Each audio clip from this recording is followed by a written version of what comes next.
She stood in the oncologist's office, holding 3 small hands in hers, and heard the words no mother should ever hear.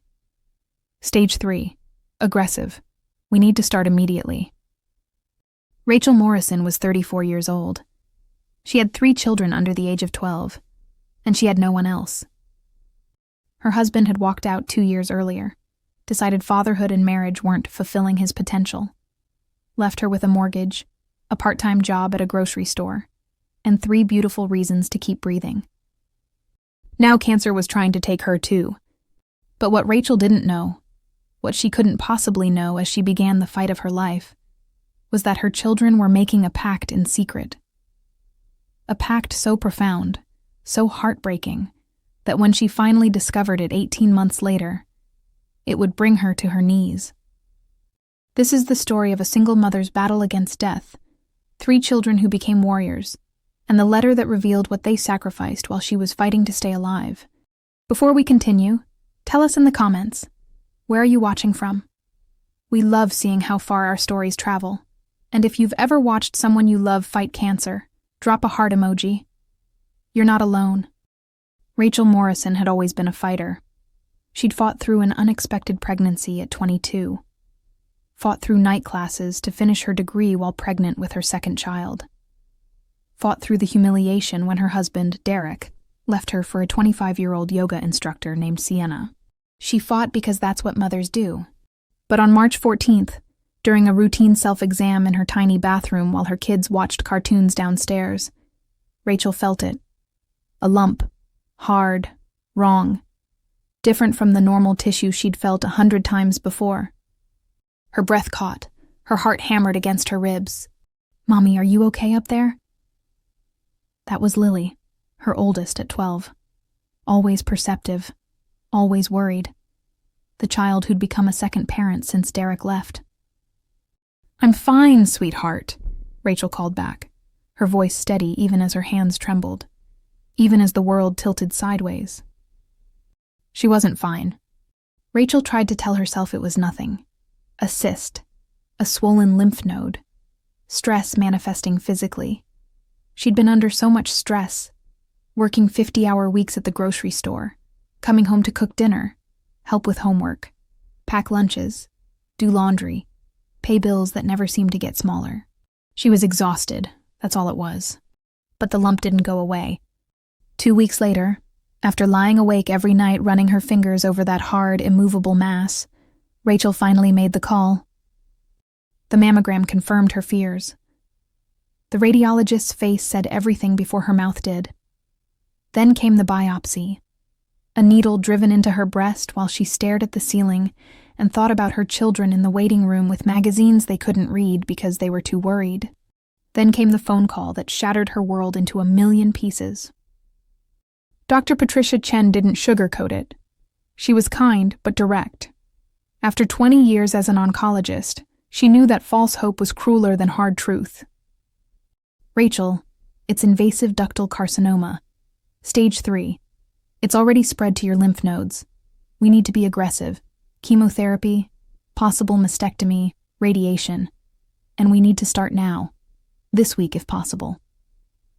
Rachel sat in that sterile office, fluorescent lights buzzing overhead like angry insects, and thought of 3 faces.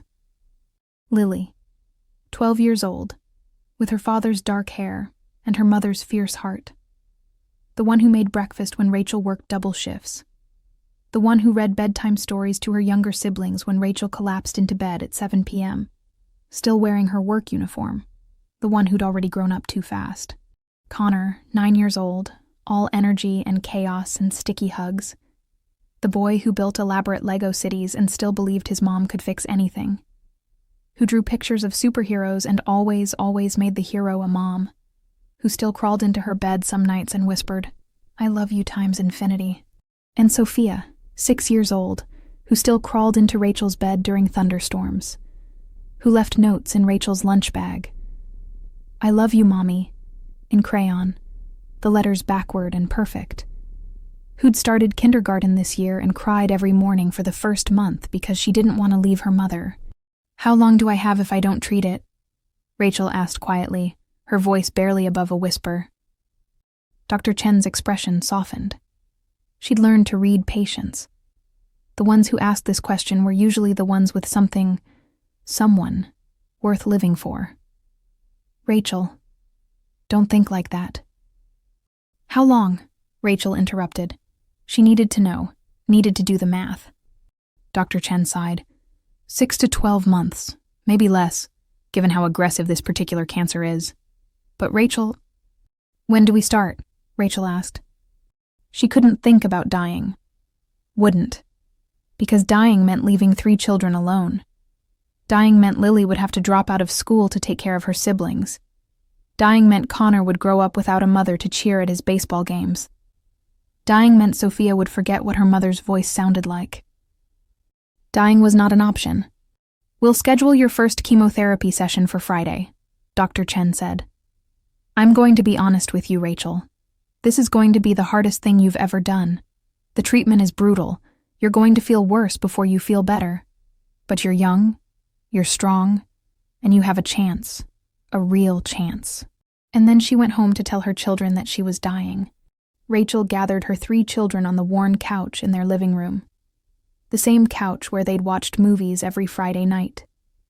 The same couch where she'd held each of them as babies, rocking them to sleep while humming lullabies. Now she had to break their hearts on it. I need to talk to you 3 about something important, Rachel began. Her voice was calm. Too calm. The kind of calm that scared children more than yelling ever could. Lily sat up straighter. Connor stopped fidgeting. Sophia climbed into Rachel's lap. Mommy's sick, Rachel said. She chose her words carefully. Really sick. I have cancer. It's in my breast, and it's spread a little bit. But the doctors are going to help me fight it. Silence. The kind of silence that felt like the world holding its breath. Then Connor, 9 years old and too young to understand death, but old enough to know when something was terribly wrong. Are you going to die? Rachel's heart shattered. She pulled all 3 of them close. I'm going to fight as hard as I can, but I need you 3 to be brave. Can you do that for me? Lily was the first to speak. At 12, she'd already learned that life wasn't fair. She'd watched her father walk out. She'd watched her mother work herself into exhaustion. She'd already lost childhood innocence. What do you need us to do? Lily asked. Not if. What? She was already planning, already taking inventory of what needed to be done. Just be kids, Rachel whispered. Please, just be kids for as long as you can. But they all knew that was impossible now. The first chemotherapy session was in a room that tried too hard to be cheerful. Pastel walls, inspirational posters, a TV playing HGTV on mute. Rachel sat in a recliner that looked comfortable, but wasn't. A nurse named Gloria, kind eyes, gentle hands, inserted the IV into Rachel's arm. First time? Gloria asked. Rachel nodded. It's going to be okay, honey. You're stronger than you think. But was she? The poison? Because that's what chemotherapy was. Poison designed to kill cancer faster than it killed her. Dripped into her veins. Rachel watched it, hypnotized. This was supposed to save her life. This clear liquid in a plastic bag. The first round wasn't so bad. Rachel felt tired, a little nauseated. She went home, made dinner for her kids, helped Connor with his math homework. Then day 3 hit. Rachel woke up at 3 a.m. and barely made it to the bathroom before vomiting. Violent, wrenching heaves that emptied her stomach and then kept going, her body trying to expel the poison coursing through her veins. She vomited for 3 days straight, lost 8 pounds in a week. Couldn't keep down water. Couldn't keep down the anti-nausea medication because she'd throw it up before it could work. Lily found her on the bathroom floor on day 4, too weak to get up. Mom! Lily's voice was high with panic. Mom, we need to go to the hospital. No, Rachel croaked. No hospitals, can't afford it, just help me to bed. At 12 years old, Lily half carried her mother back to bed, tucked her in, brought her water and crackers that Rachel couldn't eat. sat beside her and held her hand while Rachel drifted in and out of consciousness. And that's when Lily made her decision. Her mother was dying. The medical bills were piling up. Lily had seen them, hiding under a stack of unopened mail. Her mother was drowning. And Lily was going to save her, whatever it took. Rachel's hair started falling out. She'd known it would happen. Dr. Chen had warned her. But knowing and experiencing are two different things. She found it on her pillow first, dark strands against white cotton. Then in the shower drain. Then tangled in Sophia's little fingers when her daughter tried to braid it one morning, like she'd done 100 times before. Sophia held the clump of hair in her palm and stared at it, then at her mother. Her bottom lip trembled. "It's okay, baby," Rachel whispered, even as tears streamed down her face. "Mommy's hair will grow back. It's just hair." But it wasn't just hair. It was another piece of herself disappearing. Another reminder that her body was at war with itself. That night, Rachel stood in front of the bathroom mirror with scissors and a razor. If her hair was going to fall out, she'd take it out on her own terms. She called Lily in first. "Will you help me?" Rachel asked. Lily, 12 years old and trying so hard to be strong, picked up the scissors with shaking hands. "Are you sure?" "I'm sure." So Lily cut her mother's hair, long dark strands falling to the bathroom tile like autumn leaves. Connor and Sophia stood in the doorway, watching in silence. When Lily finished, Rachel looked at herself in the mirror. Short, uneven hair, pale skin, hollow eyes. She looked sick. She looked like she was dying. "You're still beautiful, Mommy," Sophia whispered. Rachel pulled her daughter close and lied. "I know, baby. I know." The medical bills started arriving, thick envelopes with the hospital logo. Numbers that made Rachel's stomach turn. $4,300 for the first chemotherapy session, $1,800 for the biopsy, $2,000 for the mammogram and ultrasound, $890 for medications. Her insurance covered some of it, but the copays, the deductibles, the out-of-network fees, it added up fast. Faster than she could count, faster than she could pay. Rachel had $300 in her checking account. Her mortgage payment was due in 2 weeks.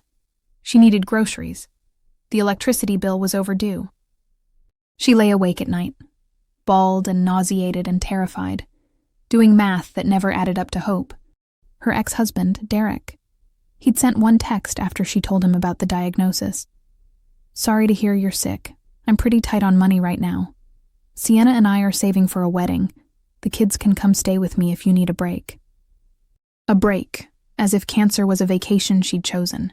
As if his children were a burden he was graciously offering to temporarily relieve. Rachel deleted his number. She'd rather die than send her children to live with a man who saw them as inconveniences. But here's what Rachel didn't see, because she was too busy surviving. Her children were having meetings.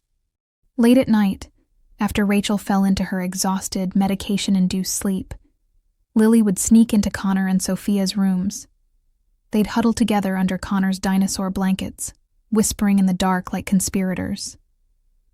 "We have to help her," Lily said on the 4th night of these secret meetings. She was 12 years old, but her eyes looked ancient, haunted. "Mom's drowning. I saw the bills. I saw her crying in the bathroom when she thought no one was watching." "But what can we do?" Connor asked, his 9-year-old mind trying to solve an impossible problem. "We're just kids. We don't have jobs. We don't have money." Sophia, 6 years old and wise beyond her years, said quietly, "We can give her everything." Lily and Connor looked at their little sister. "Everything we have," Sophia continued, her small voice steady. "Our toys, our money, our lunch, everything." And that's exactly what they decided to do. They made a pact that night. A sacred promise sealed with a 3-way pinky swear the way children do when they mean something with their whole hearts. They would save their mother, no matter what it cost. What Rachel didn't know, what she was too sick and exhausted and consumed by survival to notice, was that her children were systematically dismantling their own lives to save hers. It started small. Lily took a before-school babysitting job for Mrs. Henderson next door. The elderly woman needed help with her 3-year-old grandson 3 mornings a week before preschool. $5 an hour, 6:30 a.m. to 8 a.m. Lily would wake up at 5:45 a.m., get herself ready, walk next door, watch little Tommy Henderson while Mrs. Henderson got ready for work, then rush back home to get Connor and Sophia ready for school. She told Rachel she was going to her friend Madison's house to study for early morning math tutoring. Rachel, grateful that her daughter had maintained some normalcy, never questioned it. $15 a week, $60 a month. It wasn't much, but it was a start. Connor started his recycling business the second week of his mother's chemotherapy. He'd wake up at 5 a.m. on Tuesday and Friday mornings, trash days in their neighborhood. He'd pull on his sneakers, grab black garbage bags from under the sink, and creep out of the house while everyone slept. For 2 hours, he'd walk the neighborhood streets, checking recycling bins for bottles and cans. Michigan had a 10-cent deposit on each one. His little 9-year-old hands would dig through the bins, careful not to wake anyone, collecting every bottle he could find. Beer bottles, soda cans, water bottles, sports drink containers. Some bins had sharp edges, broken glass. His hands got cut regularly, little slices that stung and bled but weren't deep enough to require stitches.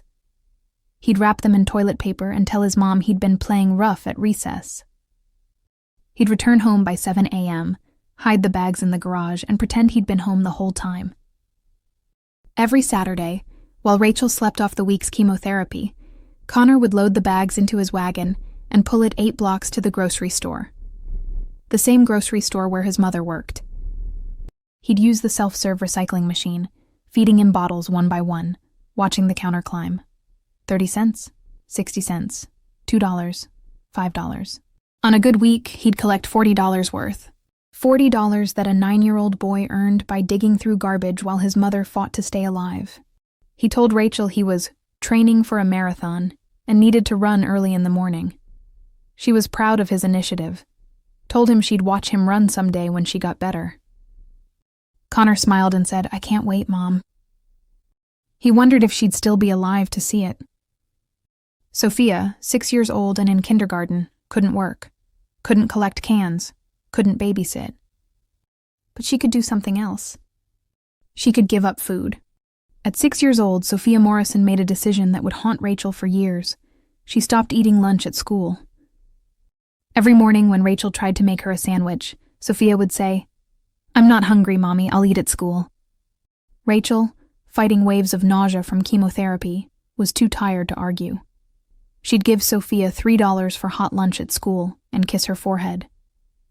Sophia would take that money, put it in her pocket, and at lunchtime, while all her classmates ate, she'd sit alone at the table and pretend she wasn't hungry.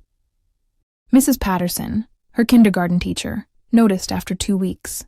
"Sophia, sweetie, why aren't you eating?" she asked gently. "My tummy hurts," Sophia lied. She was getting good at lying. She hated it, but she was getting good at it.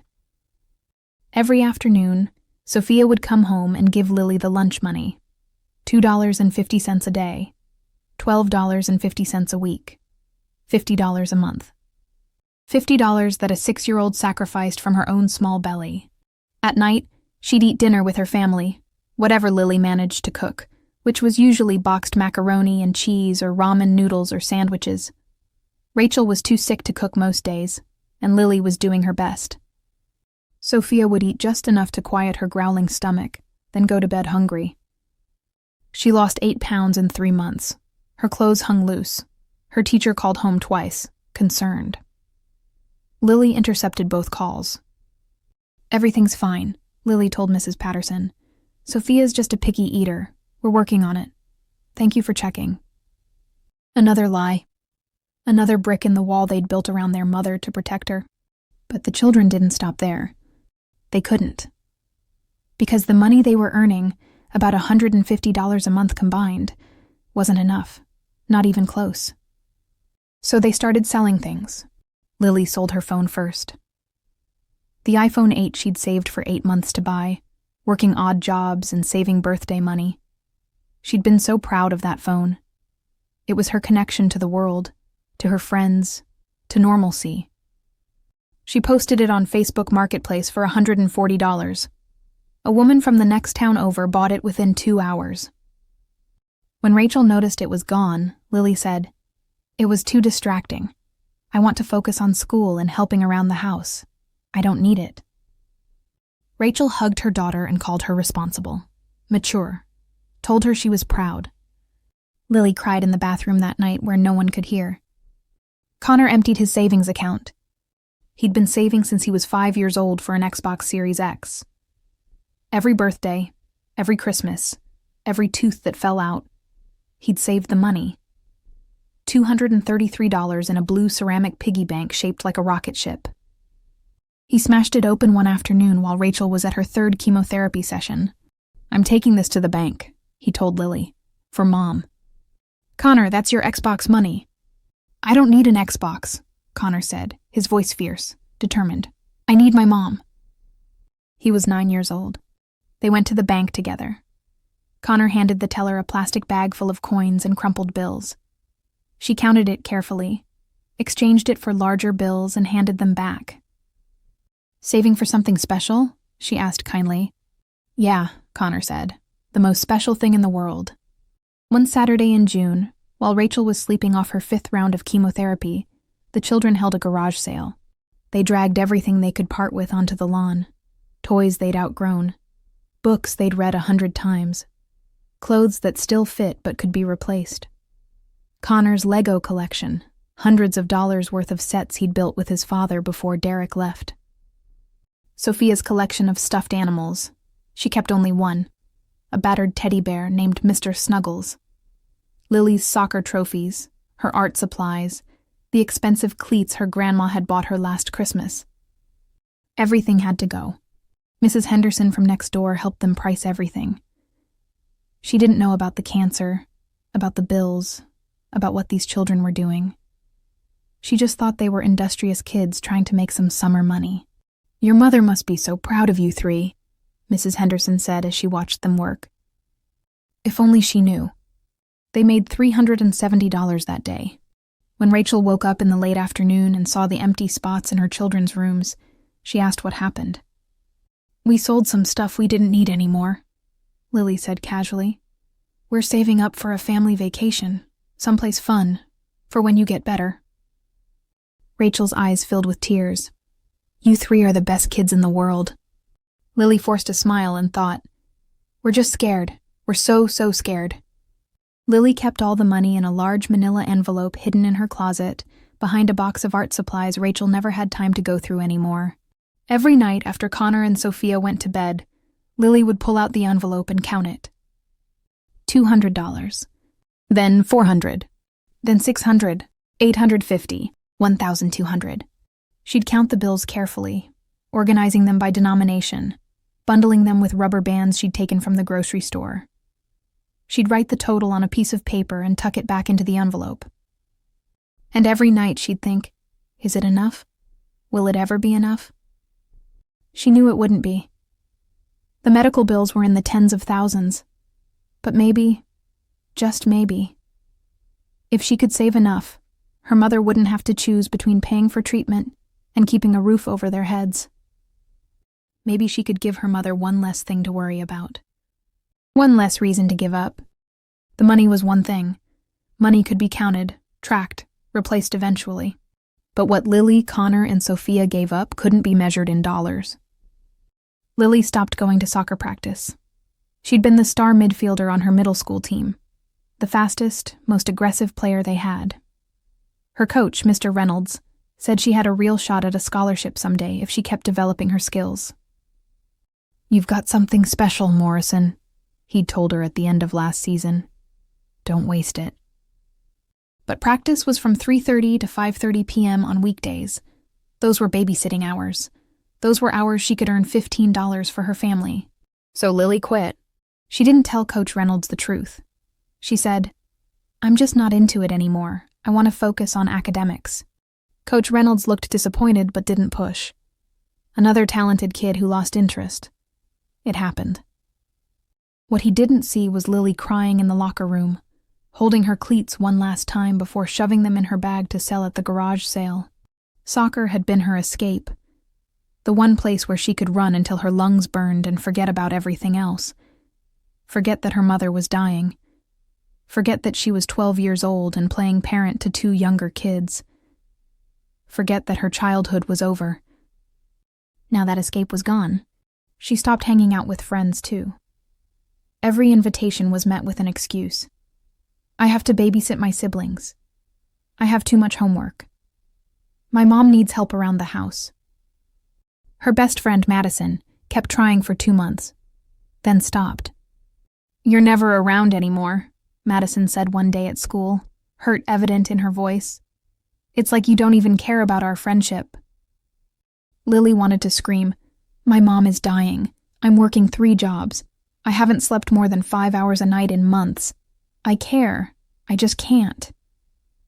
But instead, she said, I'm sorry, I've just been busy. Madison walked away. At 12 years old, Lily Morrison became invisible. A ghost in the hallways of Jefferson Middle School, rushing between classes with her head down, dark circles under her eyes, carrying responsibilities no child should ever carry.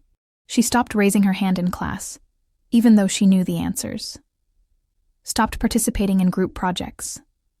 Stopped caring about grades because she barely had time to do homework between babysitting, taking care of her siblings, cooking dinner, forging her mother's signature on permission slips.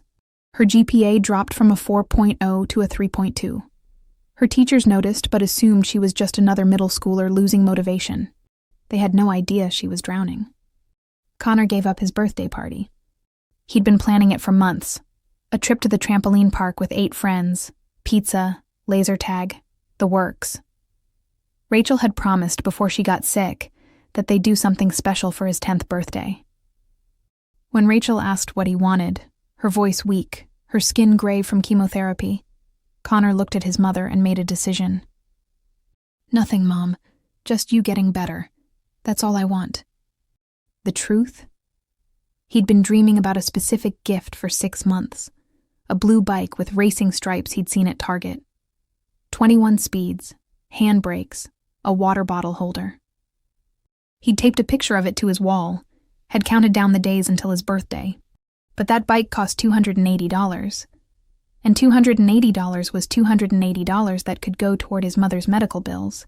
So on his 10th birthday, Connor Morrison blew out candles on a grocery store sheet cake, opened a card his mother had managed to sign with a shaking hand, and pretended he didn't want anything else. That night, he took down the picture of the bike and threw it away.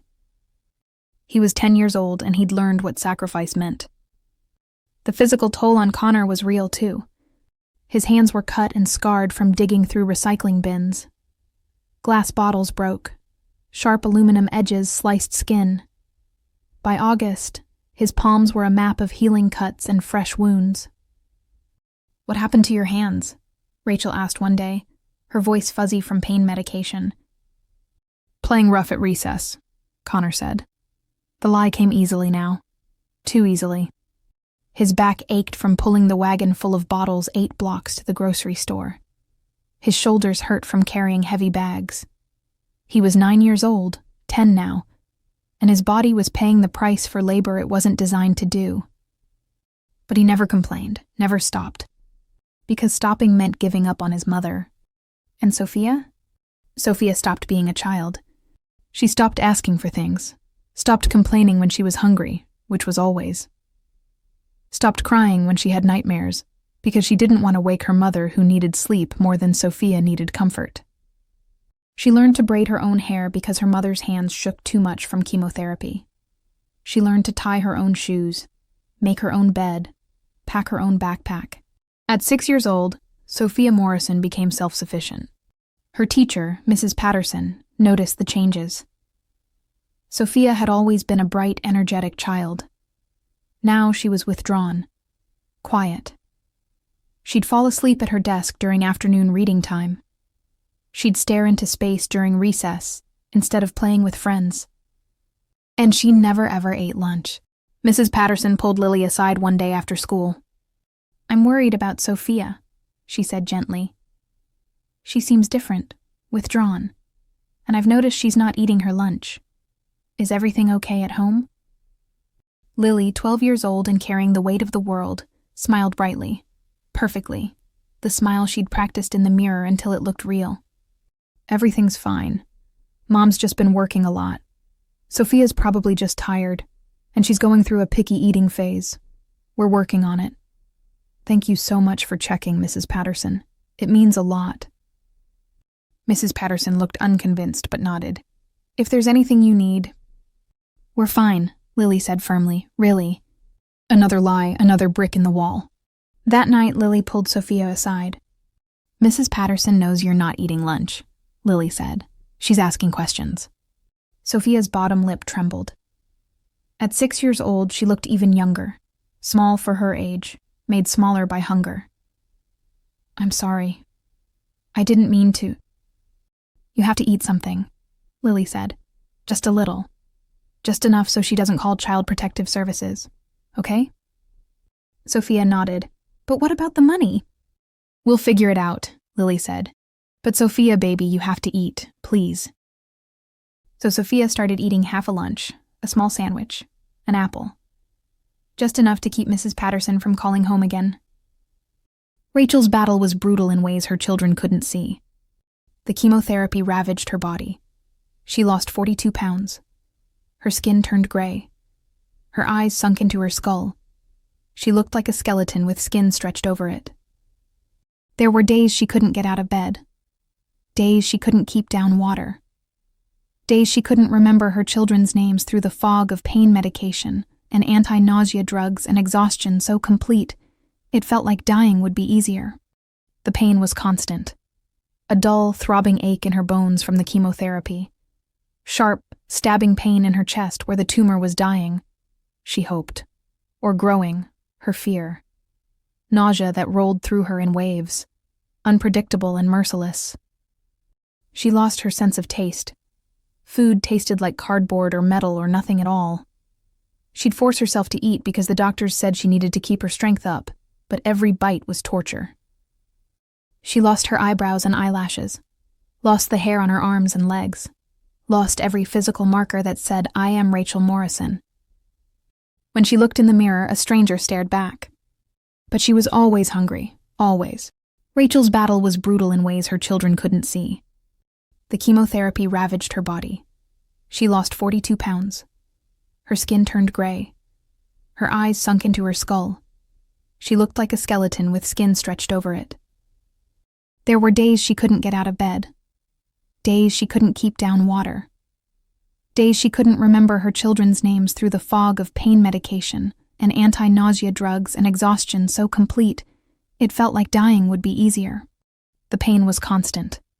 A dull, throbbing ache in her bones from the chemotherapy. Sharp, stabbing pain in her chest where the tumor was dying, she hoped, or growing, her fear. Nausea that rolled through her in waves, unpredictable and merciless. She lost her sense of taste.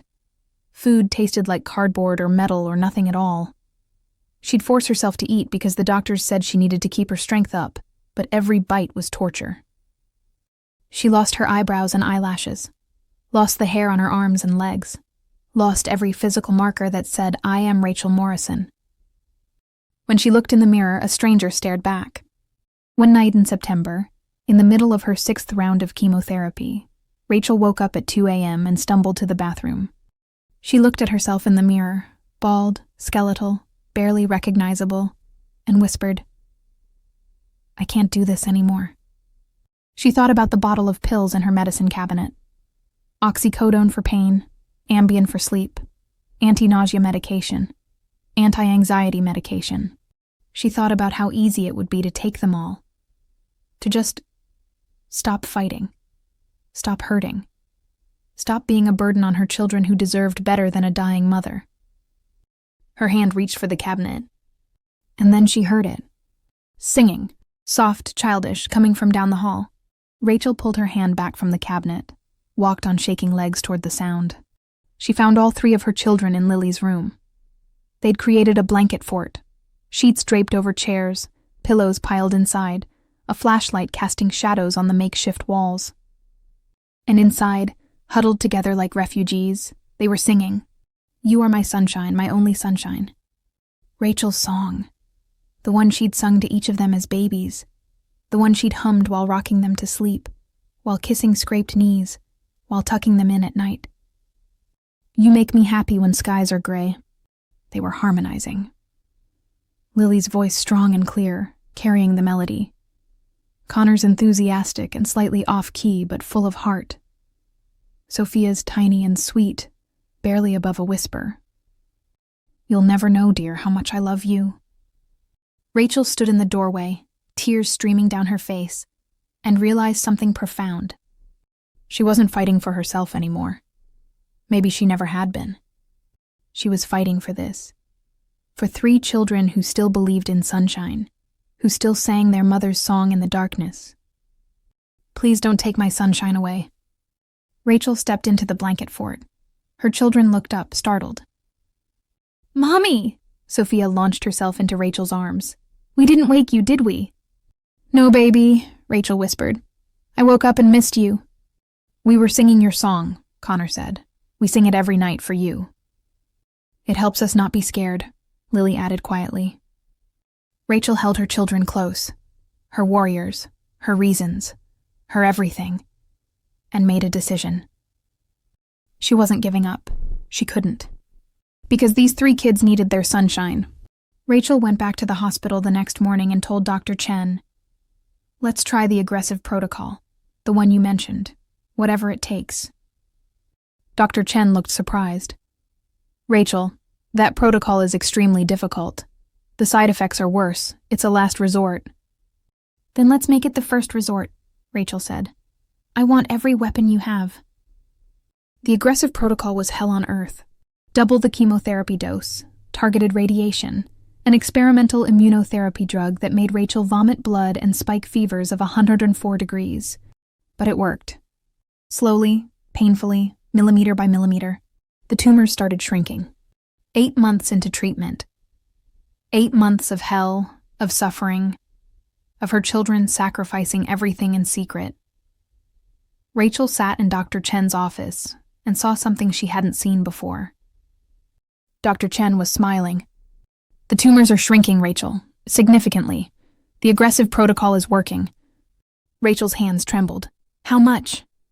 40% reduction in size. The lymph node involvement is almost gone. "Rachel, this is exactly what we wanted to see." "Not gone, not yet, but smaller, dying, losing the war." "What's next?" Rachel asked. "We continue the protocol for 2 more rounds. Then surgery to remove what's left. Then radiation to make sure we got it all." "But Rachel," Dr. Chen's smile widened, "I think you might actually beat this thing." Rachel cried, not from pain this time, from hope. The surgery came in November. A double mastectomy. 8 hours under anesthesia while surgeons removed both breasts, the remaining tumor tissue, and several lymph nodes. Rachel woke up bandaged and broken and somehow lighter. "We got it all," Dr. Chen said when Rachel was alert enough to understand. "Clean margins. The pathology report shows no remaining cancer cells in the tissue we removed. Rachel, you did it. You beat it." Not completely. There was still radiation, still months of recovery, still the terrifying possibility of recurrence. But for now, the cancer was gone. Rachel came home from the hospital to a house transformed. Construction paper hearts covered every wall. Hundreds of them in every color imaginable. Red, pink, purple, blue, yellow. Each one with a message written in crayon or marker. "Welcome home, Mommy. We love you. You're the strongest person ever. Our superhero. Welcome home, Mommy," Sophia shrieked, launching herself carefully into Rachel's arms, mindful of the bandages. Rachel held her daughter and looked around at her children's faces. Lily looked exhausted. There were dark circles under her eyes that no 13-year-old should have. She'd lost weight. Her clothes hung loose. But she was smiling. A real smile for the first time in months. Connor was bouncing with barely contained energy as always, but there was something different about him. something more mature in his eyes. His hands were scarred. When had that happened? And Sophia, her baby, when had she gotten so thin, so careful, so quiet? "What have you three been up to while I was sick?" Rachel asked, trying to keep her tone light even as worry gnawed at her. They exchanged glances, secret glances that spoke of shared knowledge Rachel didn't have. "Just taking care of each other," Lily said. "That's what families do, right?" "Right," Rachel agreed, but something felt wrong, something she couldn't quite identify. Recovery was slow. Rachel's surgical wounds healed gradually. The drains were removed. The bandages came off. She looked at her chest, flat, scarred, foreign, and grieved for what she'd lost. But she was alive. That was what mattered. She started radiation therapy, 25 sessions over 5 weeks. Easier than chemotherapy, but exhausting in its own way. Her skin burned and peeled. She was constantly tired. But the finish line was in sight. During this time, Rachel started noticing things. Lily never had her phone anymore. When had she lost it? Connor's hands were covered in small scars. "Playing rough," he said when she asked, but the answer felt rehearsed. Sophia barely ate at dinner, picked at her food like a bird. "My tummy's small," she'd say when Rachel encouraged her to eat more. Something was wrong, but Rachel was too focused on survival to figure out what. 3 weeks after her final radiation treatment, Rachel was finally strong enough to start tackling the disaster that was her house. 18 months of medical crisis meant 18 months of accumulated mess. Laundry that hadn't been properly folded, dishes that had been washed but not put away, mountains of unopened mail that she'd been too terrified to look at. And closets. So many closets that needed organizing. Rachel decided to start with Lily's room. Her oldest daughter had been storing things haphazardly during the chaos of the past year and a half, and it was time to help her organize. She pulled out boxes of art supplies that hadn't been touched, old school projects from last year, winter clothes that needed to be donated because Lily had grown so much. And then, hidden behind everything, pushed into the far corner of the closet, Rachel found it. A large manila envelope, thick, heavy, marked in Lily's careful handwriting. "For Mom, when she's better." Rachel's hands trembled as she pulled it out. The envelope was worn, like it had been handled frequently, touched and held and counted. She sat down on Lily's bed, the same bed where she'd read bedtime stories years ago when life was simpler, and opened the envelope. Money spilled out. Hundreds of dollars in small bills. 1s, 5s, 10s, 20s, carefully organized and bundled with rubber bands taken from the grocery store where Rachel worked. Rachel's breath caught. Where did this come from? And then she found the letter. 3 pages, front and back, in Lily's neat, careful handwriting.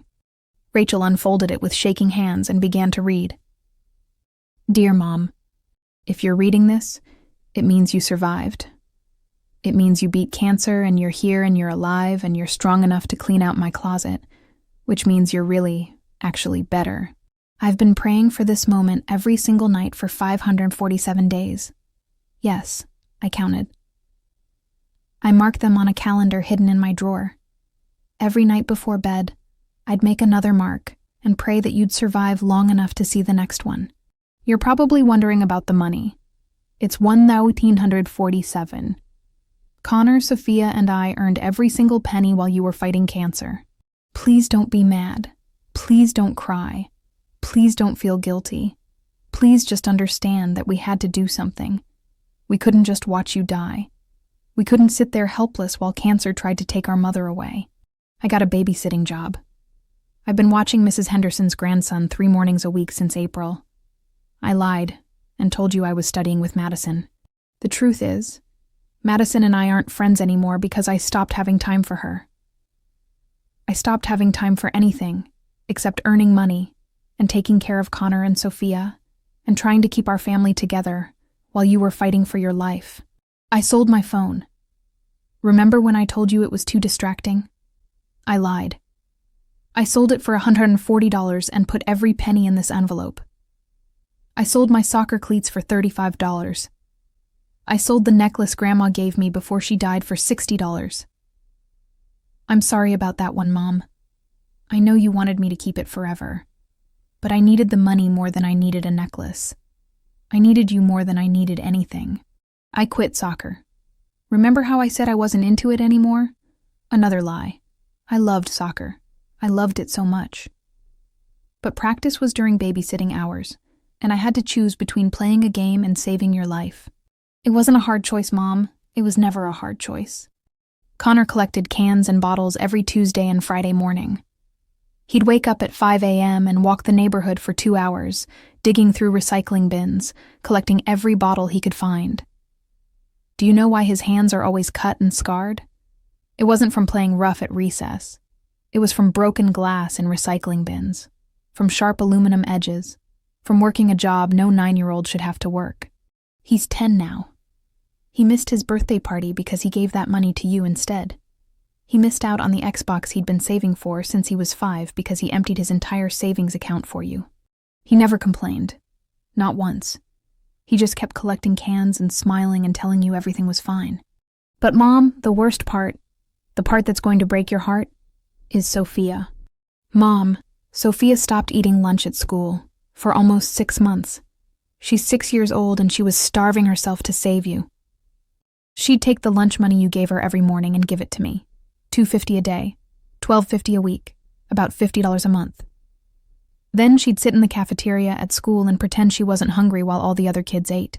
I didn't know for the first 2 months. When I found out, I tried to make her stop, but she wouldn't. She said if she couldn't earn money like Connor and me, then she'd give what she had. She said you were worth being hungry for. She's 6 years old, Mom. She should be worried about dolls and cartoons and whether her socks match.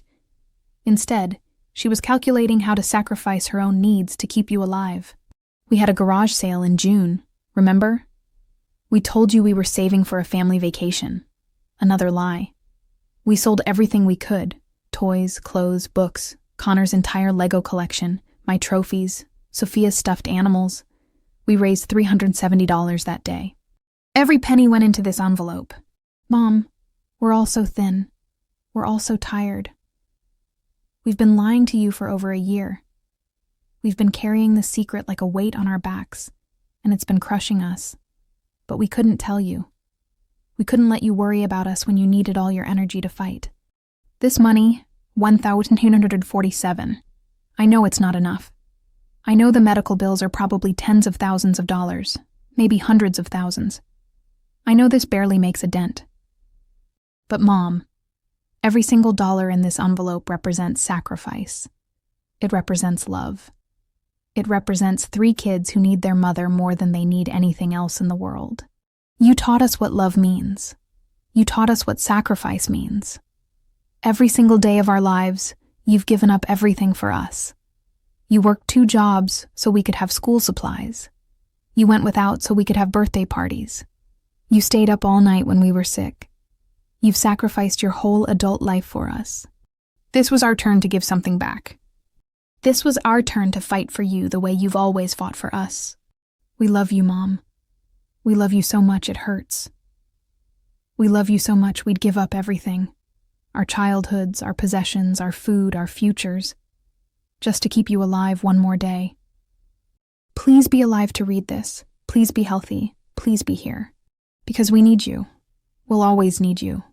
Love, Lily, Connor, and Sophia. P.S. Connor wants you to know that he doesn't need a birthday party or a bike or anything. He just wants you. That's his only wish. P.P.S. Sophia drew you a picture. It's taped to the back of this letter. It's us as a family. You're the one in the middle with the crown because you're our queen. She drew it the day you went in for surgery. She taped it to her wall and kissed it every night before bed, praying you'd come home. P.P.P.S. I'm sorry I lied so much. I'm sorry I'm not the daughter you thought I was.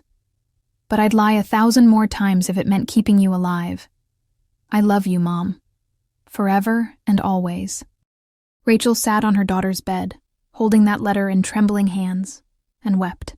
Not the quiet tears she'd shed in hospital rooms when she thought no one was looking.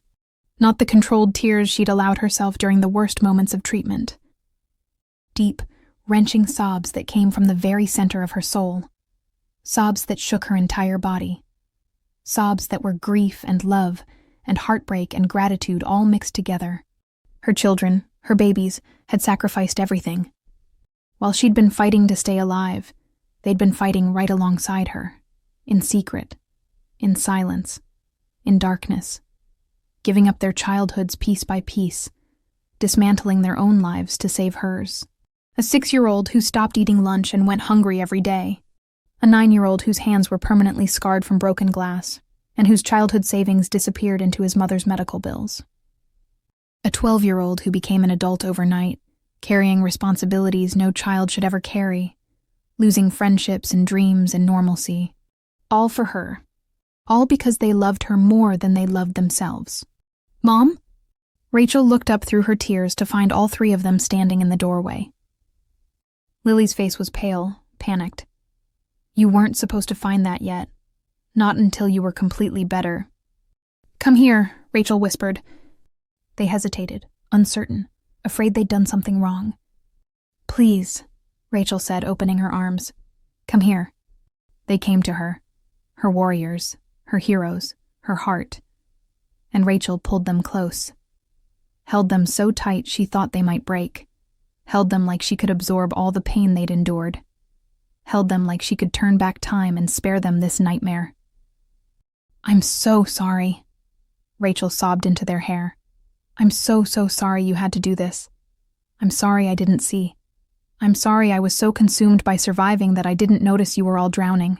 I'm sorry you lost so much. I'm sorry." "Don't be sorry," Lily interrupted, her voice fierce even as tears streamed down her face. "Don't you dare be sorry, Mom. We'd do it again. 1,000 times. 1,000,000 times. We'd give up everything all over again just to keep you here." "We're a team," Connor added, his voice muffled against Rachel's shoulder. His scarred hands gripped her shirt. "Teams stick together." Sophia just held tighter, her little arms locked around her mother's waist, her face buried in Rachel's chest. "I love you, Mommy. I love you so much." They stayed like that for a long time. 4 people who'd survived hell together. 4 people who'd learned what sacrifice truly meant. Eventually, Rachel pulled back and looked at each of her children's faces. "Things are going to change," she said firmly. "Starting right now. Lily, you're going back to soccer. Connor, you're done collecting cans. Sophia, you're eating every single lunch from now on, and I'm making sure of it." "But Mom," Lily started. "No buts," Rachel said. "You 3 gave me back my life. Now I'm giving you back your childhoods. That's final." 1 year later, Rachel Morrison stood in Dr. Chen's office and heard the words she'd dreamed about for 2.5 years. "No evidence of disease. Rachel, you're officially in remission. You beat it." She was alive, not just surviving, living. Her hair had grown back, soft and curly with streaks of gray that weren't there before. She'd gained back the weight. The color had returned to her cheeks. She looked like herself again. Older, yes. Scarred, definitely. Changed forever. But alive. The medical bills were still crushing. It would take years to pay them off, even with the payment plan the hospital had arranged and the fundraiser some of her co-workers had organized. But Rachel had $1,847 in a savings account. Money she'd never touch. Money that sat there as a reminder of what her children had done for her. Money that represented the purest form of love she'd ever known.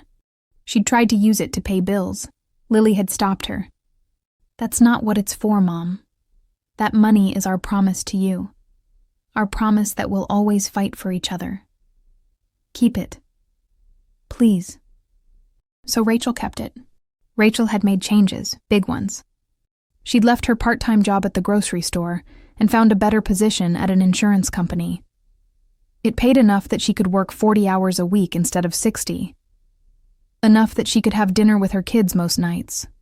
Enough that they could afford occasional treats, a movie, ice cream, a new book. She'd signed Lily back up for soccer. Her daughter had been nervous. She'd missed more than a full season, lost her starting position, fallen behind. But Coach Reynolds welcomed her back with open arms. "Morrison!" he'd called when Lily nervously approached the field for the first practice. "Where the hell have you been? We need you." Lily had started crying right there. Happy tears. Relief tears. She made varsity the next season. Coach Reynolds still talked about scholarship potential. Rachel bought Connor the blue bike with racing stripes. She'd found a used one online for $150, saved up over 3 months. The day she brought it home, Connor had stared at it in disbelief. "Mom, you didn't have to—" "Yes, I did," Rachel said firmly. "You gave up so much for me. Let me give something back." Connor had pedaled up and down their street for 3 hours straight that day, whooping and laughing and looking like a kid again. Rachel watched from the porch and cried happy tears. And Sophia? Rachel packed her lunch every single day, made sure it was full. Sandwich, fruit, vegetables, a cookie, juice. Made sure her daughter never ever went hungry again. She also bought Sophia a journal, a beautiful one with butterflies on the cover. "For your thoughts," Rachel told her. "So you never have to keep secrets again. You can write anything you want, and you never have to show anyone. Or you can share it with me. Whatever you need, baby." Sophia had hugged that journal and whispered, "Thank you, Mommy." Rachel started a new tradition in their family. Every Sunday night, they'd sit together at the kitchen table and write letters to each other. Not emails, not texts. Real letters, handwritten on nice paper, folded and sealed in envelopes. Letters about the week that had passed. About feelings they were scared to say out loud. About gratitude and fear and hope and love. About the ordinary and the extraordinary. They'd read them together, or keep them private. It was up to each person. It became sacred. Their hour together where nothing else mattered. Where phones were off and the TV was silent and it was just the 4 of them, writing and sharing and healing. One Sunday, 6 months after Rachel's remission diagnosis, Lily handed her mother a letter and said, "This one's for everyone." Rachel opened it and read it aloud, her voice steady even as tears gathered. "I used to think being strong meant not crying. I used to think being brave meant doing everything alone and never asking for help. I was wrong. Being strong means asking for help when you need it. Being brave means letting people see you're scared. Being human means accepting that sometimes you can't do it all by yourself.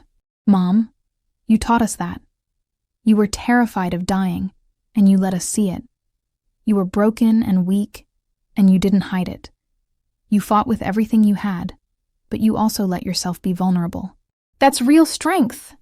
Connor, Sophia, and I, we learned something during the worst 1.5 years of our lives. We're stronger together than we'll ever be alone. I don't regret what we did. I'd give up everything all over again to keep you here. But I'm so grateful I don't have to anymore. I'm grateful I get to be a kid again. Well, a teenager now. I'm grateful Connor's hands are healing and he has his bike. I'm grateful Sophia is eating lunch and laughing again. But mostly, I'm grateful we're all still here, together. That's all that matters. That's all that's ever mattered. Love, Lily. There wasn't a dry eye at the table. Connor added his own letter, shorter, more to the point, written in his messy handwriting. Mom, you're the toughest person I know. Tougher than any superhero in any comic book. Tougher than Captain America or Iron Man or Thor. When I grow up, I want to be brave like you. I want to fight for the people I love the way you fought for us, and we fought for you. That's what real heroes do. I love you. Connor. And Sophia's, written in careful second-grade handwriting with little hearts dotting the eyes. Mommy, I'm glad you didn't die. You're my favorite person in the whole entire world. I love you more than all the stars in the sky and all the fish in the ocean. Thank you for staying alive. Love, Sophia. Rachel held those letters to her chest and thought, This is why I fought. This right here. Not for herself, for them, always for them. Rachel Morrison beat cancer. But that's not really what this story is about. This story is about 3 children who loved their mother so much they were willing to give up everything: their childhoods, their possessions, their own comfort and safety and dreams, to keep her alive. This story is about sacrifice, the kind that happens in silence, the kind that goes unnoticed until it's almost too late, the kind that asks for nothing in return except the chance to keep loving someone. This story is about families that fight together, cry together, suffer together, and survive together. Rachel still has that letter. She keeps it in her bedside table in a special box, and when life gets hard, because life always gets hard, she reads it and remembers. She remembers what love looks like when it's tested by fire. She remembers what her children gave her when she had nothing left to give herself. She remembers that she didn't survive cancer alone. She had 3 warriors fighting beside her every single day. 3 warriors who sacrificed in secret, who loved without limit, who never gave up hope. And that made all the difference. Because love, real, sacrificial, unconditional love, is stronger than death, stronger than cancer, stronger than anything. If this story touched your heart, please don't just keep scrolling. Hit that subscribe button and turn on notifications so you never miss another story like this one. Single parents fighting cancer need to know they're not alone. Families facing impossible choices need to know there's hope on the other side. Children who've had to grow up too fast need to know their sacrifices aren't invisible. Share this video with someone who needs to hear it today. Drop a comment and tell me what moment hit you the hardest. Was it Sophia skipping lunch? Lily's letter? Connor's scarred hands? The moment Rachel almost gave up? Your support helps us tell more stories that matter. Stories about real struggles, real sacrifices, real love. Stories about the warriors who fight battles no one else sees. Stories about families that refuse to break even when the world tries to shatter them. Thank you for being part of the Behind Every Heart Stories family. Remember, you're stronger than you think. You're loved more than you know. And you're never, ever fighting alone. See you in the next one.